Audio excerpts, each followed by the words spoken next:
Julian Alvarez শুরুর একাদশে থাকায় চিলির বিপক্ষেও বেঞ্চে বসতে হয় লাউতারো মার্তিনেজকে। বদলে নেমে কানাডার বিপক্ষে 2-0 ব্যবধানে জয়ের ম্যাচে জালের দেখা পাওয়া মার্তিনেজ আরেকবার আস্থার প্রতিদান দিলেন। বুধবার ভোরে চিলির বিপক্ষে আর্জেন্টিনা যখন গোলের জন্য একের পর এক চেষ্টা করে যাচ্ছে, তখনই ত্রাতা হয়ে এলেন মার্তিনেজ। 88 মিনিটে করা তার একমাত্র গোলেই চিলিকে হারিয়ে টানা দ্বিতীয় জয়ে কোপা আমেরিকার কোয়ার্টার ফাইনালে পৌঁছে গেল আলবিসেলেস্তারা। নিউ জার্সির মেডলাইফ স্টেডিয়ামে আধিপত্য ধরে রেখেই খেলে আর্জেন্টিনা। সদ্যই 37-এ পা দেওয়া লিওনেল মেসি খেলেছেন শুরু থেকেই। এরপরও শুরু 45 মিনিটে গোল পায়নি আর্জেন্টিনা। গোলের জন্য 13টি শট নিয়েও লাভ হয়নি কোনো। দ্বিতীয়ার্ধেও রক্ষণভাগ 8-7 রাখে দুইবার চ্যাম্পিয়ন চিলি।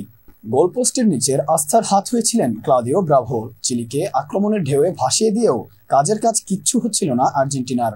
73 মিনিটে আলভারেসের জায়গায় মাঠে আসেন মার্তিনেজ, আর 88 মিনিটে এনে দেন কাঙ্ক্ষিত সেই গোল।